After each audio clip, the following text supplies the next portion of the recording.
자, 이번 시간에는 발효에 대해서 공부를 하도록 하겠습니다. 82페이지 한번 봅시다. 교과서 82페이지. 자, 지난 시간까지 우리가 세포 호흡에 대해서 공부를 했었는데, 이 발효 파트에서는요, 좀 두 가지를 먼저 크게 개괄적으로 비교를 하고 시작을 하도록 할게요. 그래서 제목을, 아이고, 흰 색깔을. 제목을 세포 호흡과 발효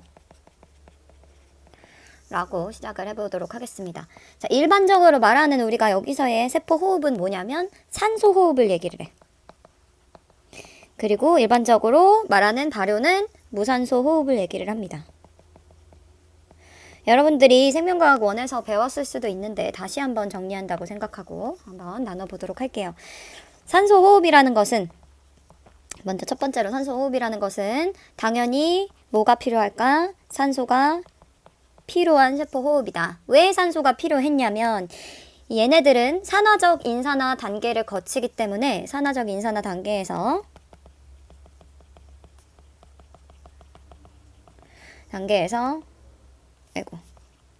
과정에서 최종 전자 수용체가 누구였기 때문에 O2였기 때문에 산화적 인산화 과정이 일어날 때 우리가 전달계를 거쳐서 막 사이에 농도 구배를 형성을 한 다음에 이제 그 농도 구배, 수소이온 농도 구배에 의해서, 농도 기울기에 의해서 ATP가 합성이 되는 과정을 산화적 인산화 과정이라고 했었지. 그러려면 전자전달계에서의 최종 전자 수용체가 필요하는데 그게 무엇이었다? 바로 산소였기 때문에 이 산소 호흡에서는 산소가 필요하다라고 이야기를 할 수가 있습니다. 그래서 이 산소 호흡 같은 경우에는 영양소를 분해를 하는데 영양소 분해 시 완전 분해를 하게 된다. 즉, 가령 포도당을 예를 들어서 포도당은 C6H12O6라고 하는 물질이었지.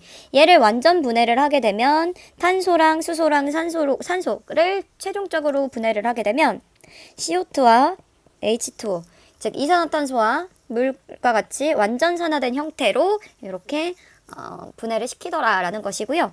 이 산소 호흡 같은 경우에는 세포질과 미토콘드리아를 모두 전체를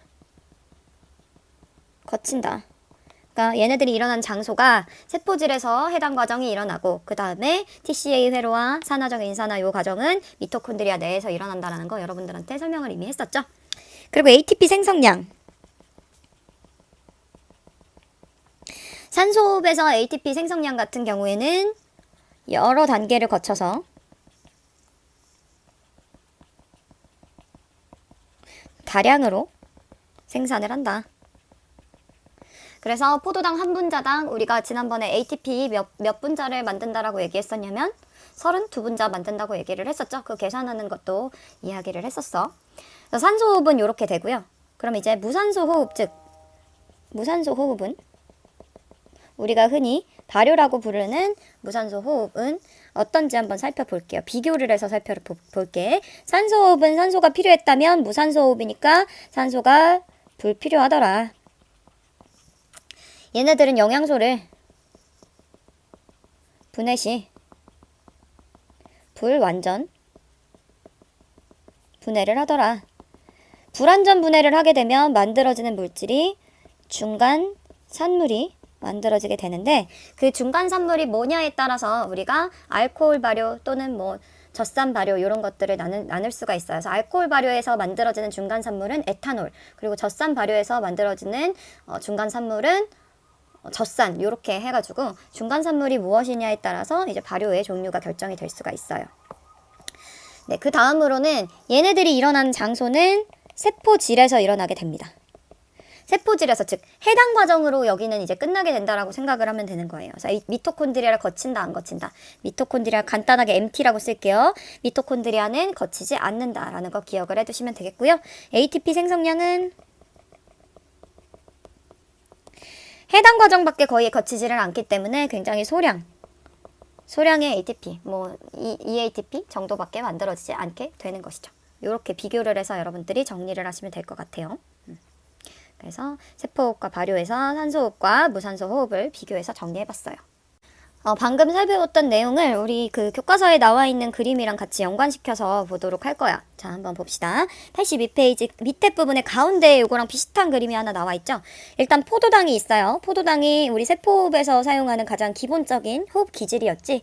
이 포도당이 세포질에서 지금 여기 지금 전체 모습이 세포이고 여기 부분이 세포질이고 요게 미토콘드리아지.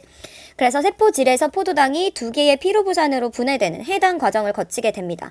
요 해당 과정에서 ATP가 총 몇 분자가 만들어진다 그랬었니? 그치, 두 개의 ATP가 만들어진다라고 얘기를 했었지. 그쵸? 에너지 투자기에서 2개 ATP 사용이 되고, 그리고 에너지 회수기에서 4개 ATP 만들어지면서 이제 최종적으로 만들어지는 ATP가 2개 ATP가 만들어진다라고 얘기를 했었어요. 그래서 피로부산이 되는 과정에서 ATP 2개가 만들어졌고, 이렇게 피로부산 상태가 된 이후에 산소가 있는 경우에는 미토콘드리아 내부로 피로부산이 수송이 되게 됩니다. 그래서 우리가 지금까지 배웠던 방식으로 피로부산이 아세틸코에이로 산화가 되고, 아세틸코에이가 TCA 회로를 거쳐서 여기에서 이산화탄소 두 분자로 다 나가면서 전체가 완전 산화가 되게 되고, 그 과정에서 만들어졌던 NADH나 FADH2 같은 경우에 이제 산화적 인산화 단계에 사용을 하면서 다량의 ATP가 만들어진다라고 우리가 지난 시간에 얘기를 했었지. 그런 내용이었고요. 근데 이제 만약에 산소가 없을 경우에는 산화적 인산화에서, 즉 전자전달계에서 최종 전자수용체가 없는 상황이 되는 거기 때문에 발효 과정을 거치게 됩니다. 그래서 발효를 거칠 때 어떤 방식으로 만들어지게 되느냐, 젖산이라고 하는 중간산물이 만들어질 수도 있고 에탄올이라고 하는 중간산물이 만들어질 수도 있어요. 얘네들을 다 같이 합쳐서 중간산물이라고 얘기를 한다.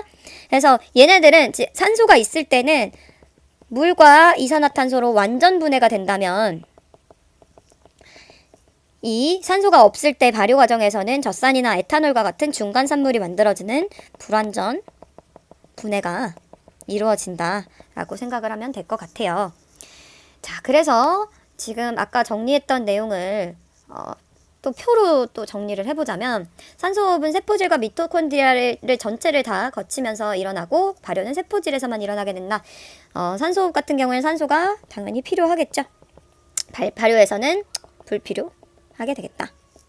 분해 산물로는 산소호흡에서는 당연히 ATP 다량으로 만들어지겠고, 이산화탄소, 물로 최종 분해가 된다라고 얘기를 했었고, 발효는 뭐 에탄올이나 아니면 젖산과 같은 중간 산물이 만들어지게 되고, 당연히 얘네들도 ATP를 형성을 하게 되겠죠. ATP 생성량은 산소호흡 같은 경우에는 다량의 ATP를 생성한다. 얘네는 소량의 ATP를 생성하게 된다.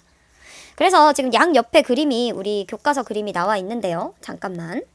여기 왼쪽에 있는 게 산소호흡이 되는 거고, 오른쪽에 있는 게 발효를 나타낸 모식도라고 볼 수가 있어.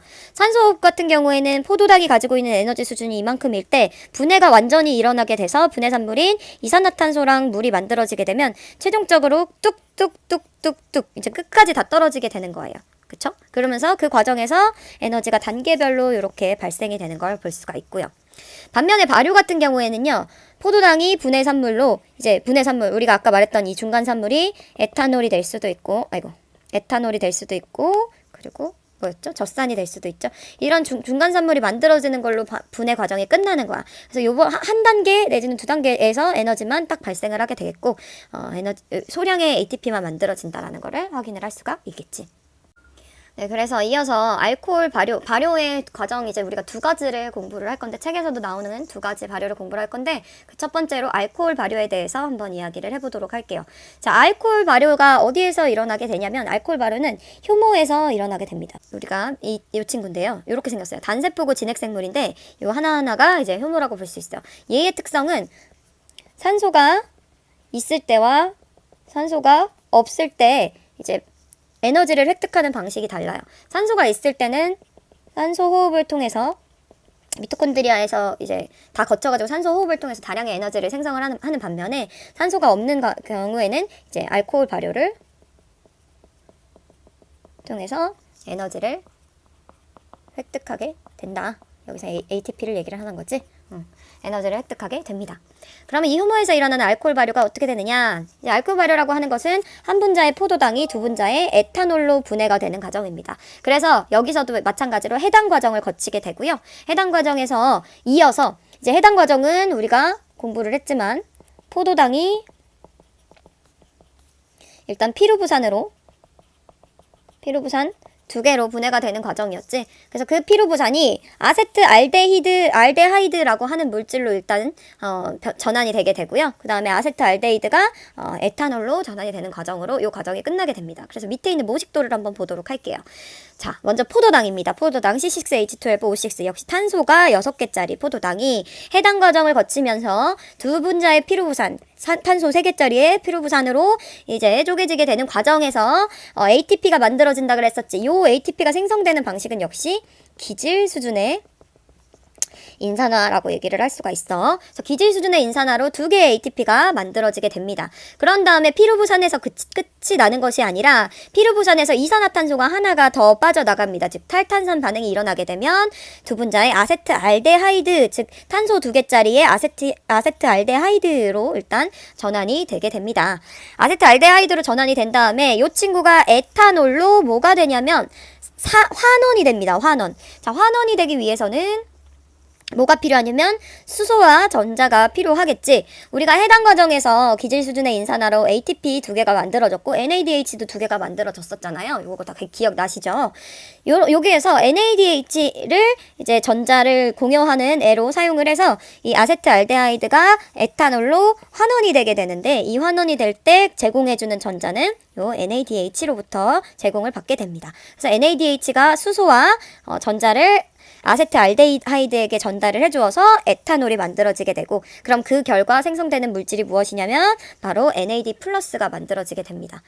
이 부분에서 여러분들이 중점적으로 봐야 되는 게 NAD 플러스를 공급해주는 수단이 바로 요 발효 과정이라고 생각을 하면 돼요. 즉 우리가 해당 과정을 통해서 포도당이 피루부산으로 전환되는 과정에서는 ATP 만들어지고 NADH 만들어져요. 그런데 계속해서 포도당을 피루부산으로 쪼개주기 위해서는 이 전자를 받아줄 수 있는 NAD 플러스가 필요하단 말이야. 근데 NAD 플러스가 없이 계속 NADH만 남게 되면은 얘가 더 이상 얘로 피루부산으로 산화가 될 수가 없겠죠. 그래서 이 피루부산으로 산화되기 위해서 필요한 이 NAD 플러스를 공급하기 위해서 이 이후 과정, 지금 여기에서 선생님이 가리키고 있는 피루부산이 아세트알데하이드가 되고 아세트알데하이드가 에탄올이 되는 요 과정을 거쳐야지만 요 NAD 플러스를 제공해 줄 수가 있어요. 즉 NAD 플러스를 제공해서 계속해서 해당 과정을 통해서 두 분자의 ATP를 만들어내면서 생명을 유지를 할 수가 있는 거예요. 산화적 인산화 과정에서는 우리가 계속 NADH랑 FADH2를 산화를 시키면서 얘로부터 전자를 전달받으면서 ATP를 합성을 해서 이 NAD 플러스가 계속 공급이 됐었던 거라면, 산화적 인산화 과정을 거치지 못하기 때문에 이 세포질 수준에서 해당 과정이 계속 돌아가게 하기 위해서 이 NAD 플러스를 제공을 해줘야 되는 거야. 그래서 NAD 플러스를 계속 제공을 해주기 위해서 이 아랫 단계인 발효 과정을 거치게 된다. 요게 제일 중요한 포인트니까 여러분들이 잘 기억해 두시면 될 것 같아요. 교과서 순서를 선생님 잘못 봐가지고 알코올 발효를 먼저 얘기를 했는데 어쨌든 그냥 계속해서 볼게요. 우리 84쪽까지 내용을 정리를 한 거고요. 85쪽에 알코올 발효 실험이 나와 있는데 실험하는 과정을 조금 한번 보도록 할게요. 수용액이랑 효모액을 일단 킨의 발효관에다가 이렇게 넣어줘야 돼요. 요 이름이 킨의 발효관인 거 알죠? 근데 이때 넣을 때 주의사항이 효모액과 수용액을 넣을 때 얘를 이렇게 기울여서 넣어야 되거든? 기울여서 넣는 이유가 뭐냐면, 기울여서 넣지 않고 그냥 세워서 넣게 되면 여기 이 맹관부에 공기방울이 그냥 들어갈 수가 있어. 그래서 그 공기방울을 안 들어가게 하기 위해서 이렇게 기울여져서 이렇게 잘 넣게 되고요. 그런 다음에 시간이 흐르면서 이제 맹관부의 높이를 보게 되는 거예요. 그래서 탐구 과정을 보게 되면 비커의 증류수 100ml, 우리 교과서로 다시 보게 되면 비커에 증류수 100ml와 효모 10을 넣고, 이게 이제 요 100ml 건조 효모 10을 넣었다라는 게 발효액을 만든 거지. 효모액을 만든 거야. 효모액을 만들고 여러 종류의 용액과 효모액을 넣는다라고 했는데, 발효관 A에는 증류수 15, 그리고 B에는 5% 포도당 수용액 15, 그리고 C에는 5% 설탕 수용액 15, 그 다음에 D에는 5% 녹말 수용액 15를 넣고 나머지 효모액 15를 넣게 됩니다. 총 30ml의 액체를 넣게 되는 것이죠. 이 발효관에다가. 그런 다음에 3번, 발효관 맹관부에 공기가 들어가지 않도록 주의하면서 발효관을 이렇게 세운 다음에 손마개로 막게 된다. 그 다음에 여기서 손마개로 막아야 된다라고 여기서 이렇게 얘기를 했는데, 손마개로 막는 이유가 뭘까? 손마개로 막는 이유가 산소를 차단하기 위해서, 즉 발효 조건을 만들어주기 위해서 이런 짓을 하는 것이지. 그쵸? 그 다음에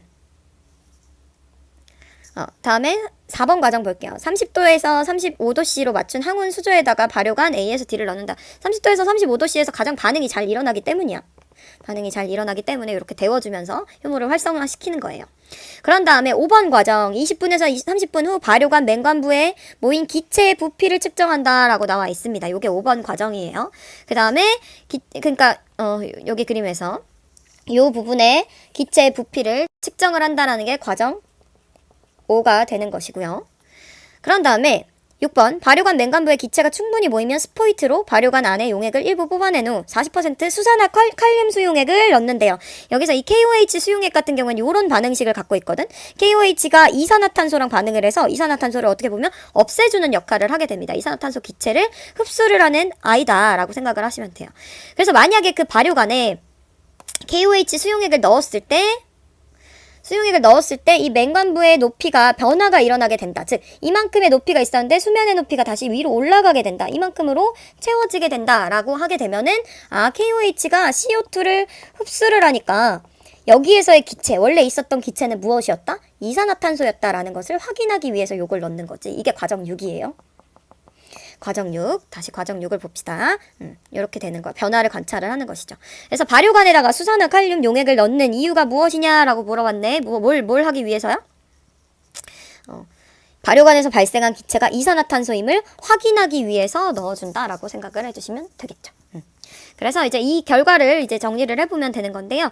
자, 일단 아까 과정 5와 과정 6에 대해서 이야기를 했었는데 과정 5는 여기 맹관부의 기체의 부피가 얼만큼 발생을 했느냐 그거를 관찰하는 실험이었고 과정 6에서는 KOH 수용액을 넣었을 때 얼만큼 수면이 위로 올라갔느냐 기체가 사라졌느냐 안 사라졌느냐 요걸 보는 실험이었어요. 그래서 첫 번째 우리 발효관 A에 증류수를 넣었고 B에는 포도당 수용액을 넣었고 C에는 설탕 수용액, D에는 녹말 수용액을 넣었었지. 그래서 각각의 그 경우 케이스들을 결과를 살펴보면 되는 거예요.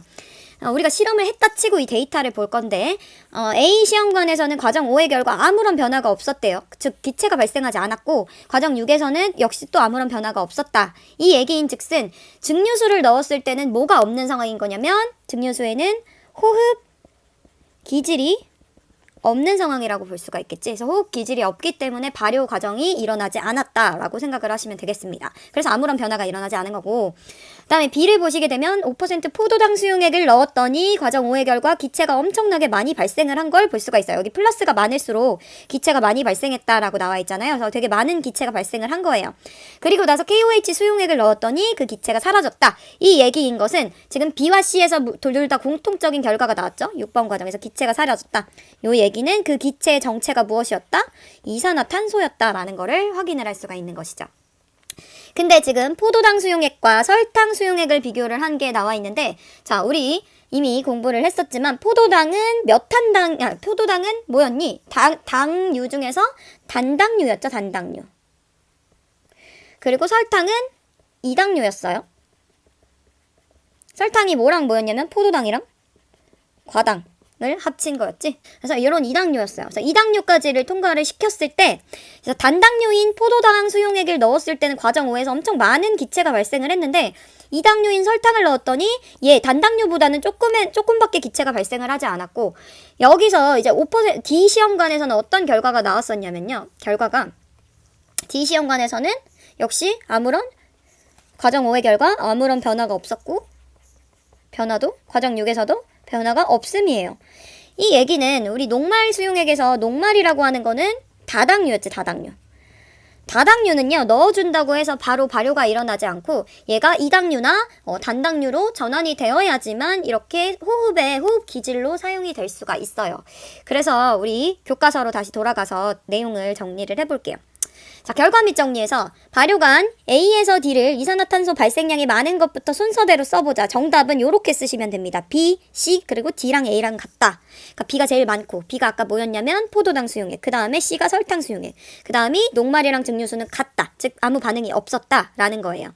근데 이 이산화탄소 발생량의 차이는 알코올 발효가 일어난 정도의 차이를 의미한다라고 기억을 해두시면 되겠고 지금 호흡 기질이 우리가 포도당을 사용을 했느냐 설탕을 사용을 했느냐, 녹말을 사용을 했느냐에 따라서 발효의 정도의 차이가 나타난 걸 우리가 확인을 할 수가 있었지.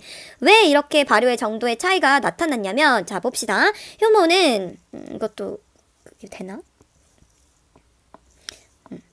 효모는 포도당과 같은 탄수화물을 호흡 기질로 사용을 하는데 단당류인 포도당은 바로 발효 과정에 사용할 수 있는 반면에 설탕과 같은 이당류는 일단 단당류로 분해해서 사용을 하게 됩니다. 그래서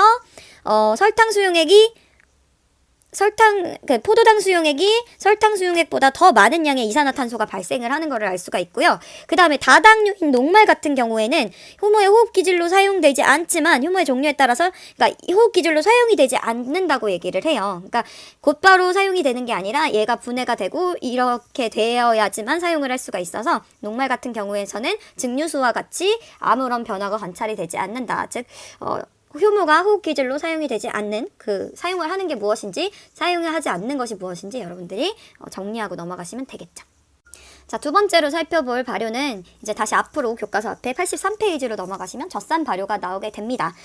젖산 발효는 아까 우리 알코올 발효는 효모라고 하는 단세포 생물에서 일어나는 거였고 젖산 발효는 젖산균이라고 하는 젖산균 세균에서 일어나는 거고 또 사람의 근육에서 이 젖산 발효가 이용이 됩니다. 그래서 젖산균 같은 경우에는 어디에 주로 많이 분포를 하냐면 김치나 요구르트, 치즈를 만드는 데 이용이 된다라고 얘기를 하네요.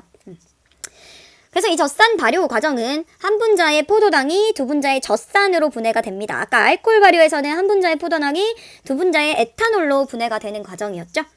이제 중간산물이 얘는 요 중간산물, 젖산 발효에서의 중간산물은 젖산이구나 라고 생각을 하시면 되겠고 역시 젖산 발효 과정을 통해서 ATP를 얻는 과정은 해당 과정을 거치게 됩니다. 그래서 해당 과정에서 지금 해당 과정을 거치고 해당 과정을 통해서 만들어진 피루부산이 젖산으로 전환이 되는 과정이 이 발효 과정이죠. 그래서 밑에 있는 모식도를 또 한번 보도록 할게요. 똑같아요. 처음은 포도당이 피루부산으로 여기 나와 있는 포도당이 두 분자의 피루부산으로 이렇게 쪼개지는 그 과정, 세포질에서 쪼개지는 과정, 그걸 이제 우리는 해당 과정이라고 얘기를 했었고 해당 과정에서 기질 수준의 인산화로 ATP가 두 분자 만들어지게 되겠고 그리고 NADH 두 분자가 만들어지게 된다라는 거 여러분들이 공부를 했었죠.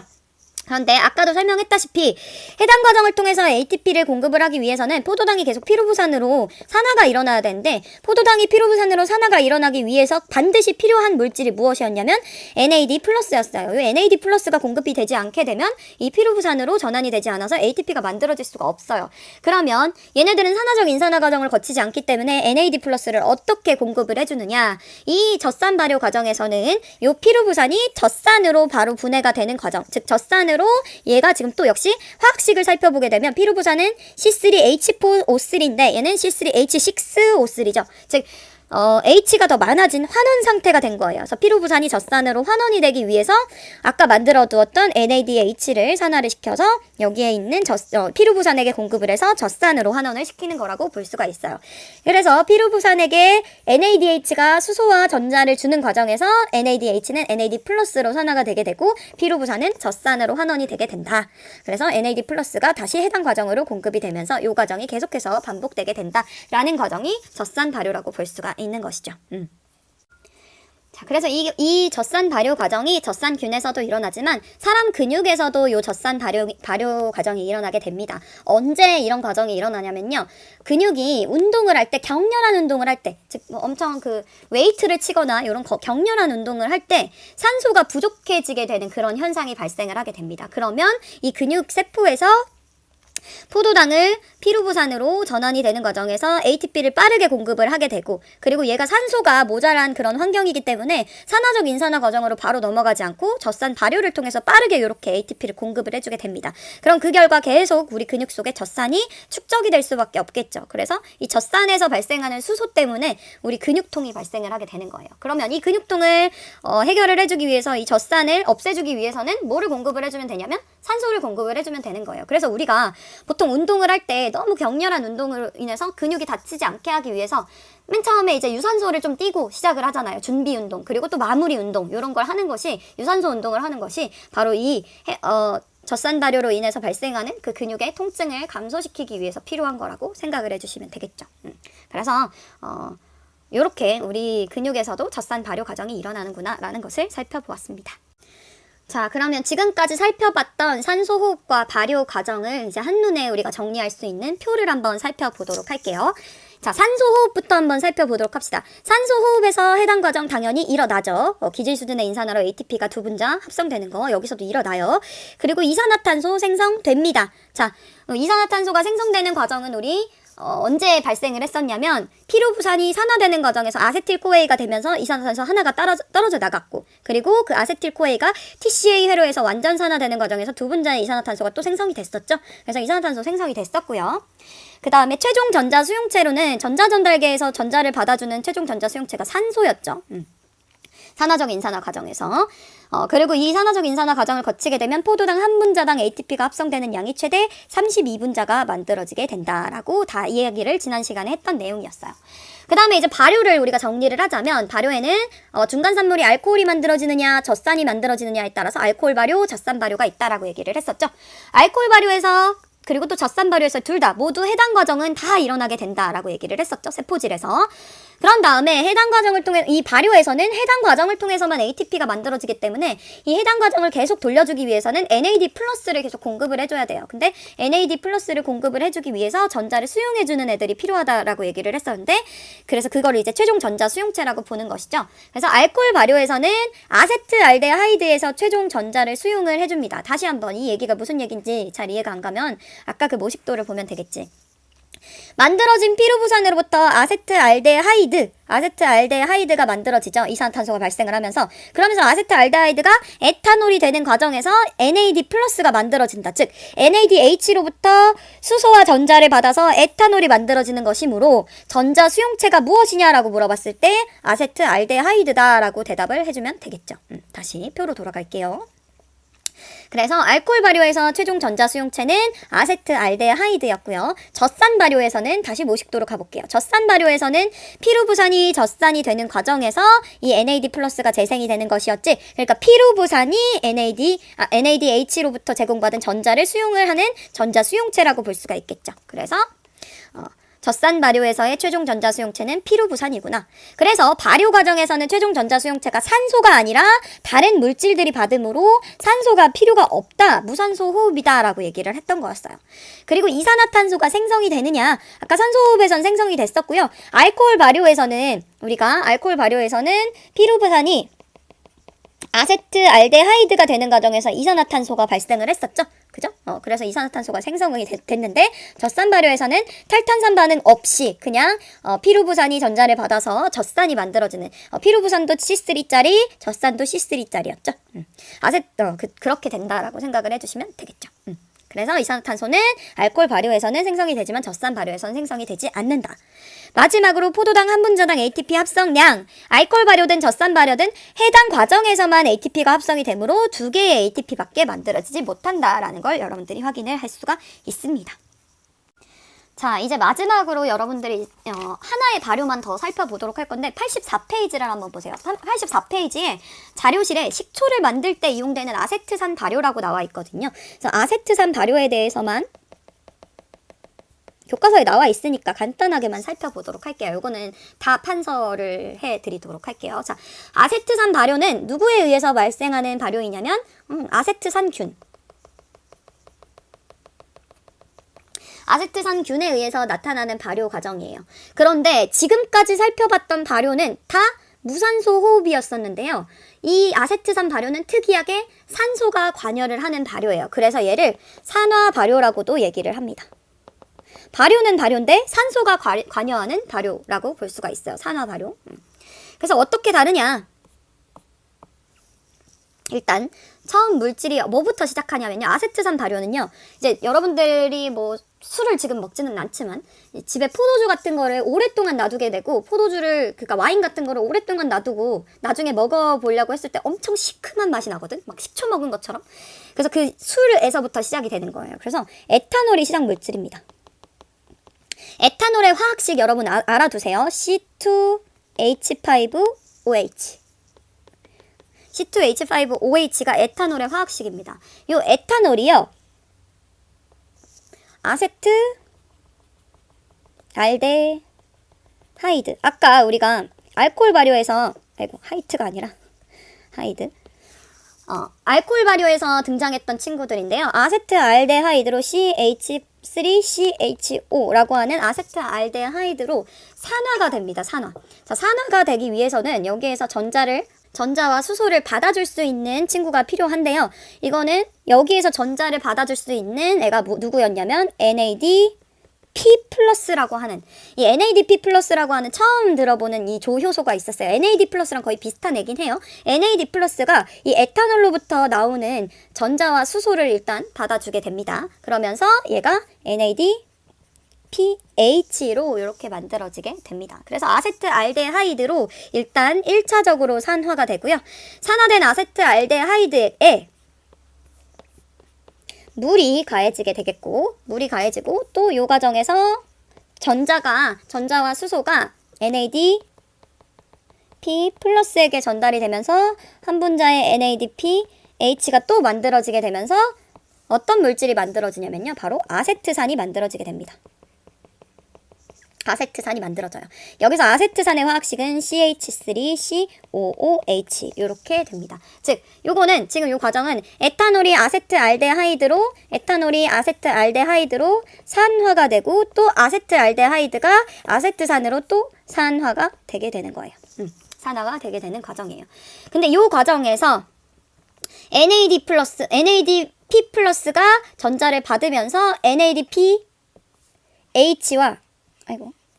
잘 안 나오네요.